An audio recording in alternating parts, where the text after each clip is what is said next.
இது லீமோ கார்ட்டூன் தமிழ். அழகான கிராமத்துல ஒரு பப்பாளி மரமும் ஒரு மாமரமும் அருகருகே வளர்ந்து வந்தது.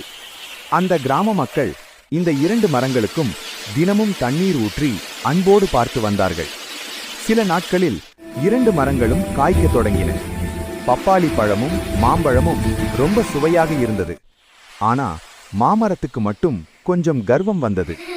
ஒரு நாள் மக்கள் மாம்பழம் பறிக்க வந்தபோது மாமரம் கர்வத்தோடு சொன்னது, என்னிடம் உள்ள கனியை பணக்காரங்களும் வலிமை கொண்ட மனிதர்கள் மட்டும்தான் சாப்பிட வேண்டும், மற்றவர்கள் எல்லாரும் போங்க.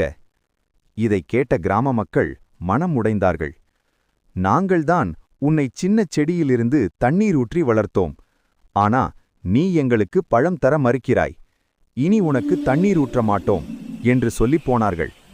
அதற்கு மாமரம் அகம்பாவமாக சொன்னது, நீங்கள் தண்ணீர் ஊற்றாவிட்டாலும் பரவாயில்லை, நானே தண்ணீர் எடுத்துக்கொள்வேன்.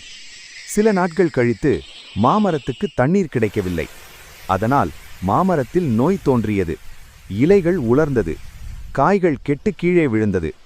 மாமரம் எதிர்பார்த்த பணக்காரர்களும் வலிமை கொண்டவர்களும் அந்த மரத்தை திரும்பிக் கூட பார்க்கவில்லை. ஒரு நாள் அந்த வழியா சென்ற மனிதர்களை பார்த்து மாமரம் மெதுவாக கூப்பிட்டது, தயவு செய்து எனக்கு கொஞ்சம் தண்ணீர் கொடுங்கள். அதை கேட்ட மக்கள் சொன்னார்கள், இப்போது உனக்கு உன் தவறு புரிஞ்சிருக்கு, இனி இப்படிப்பட்ட கர்வம் உனக்குள் இருக்கக்கூடாது. அந்த வார்த்தைகள் மாமரத்தின் மனதை தொட்டது. அது பழைய நாட்களை நினைத்தது. சின்ன செடியாக இருந்தபோது மக்கள் தண்ணீர் ஊற்றி அன்போடு வளர்த்த நாட்களை. அப்போது மாமரம் உணர்ந்தது, நம்மை வளர்த்தவர்களை ஒரு நாளும் மறக்கக்கூடாது. கிராம மக்கள் மீண்டும் மாமரத்துக்கு தண்ணீர் ஊற்றினார்கள்.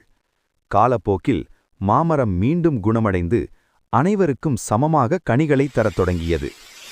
கர்வம் வளர்ச்சியை அழிக்கும், நன்றிதான் வாழ்க்கையை காப்பாற்றும்.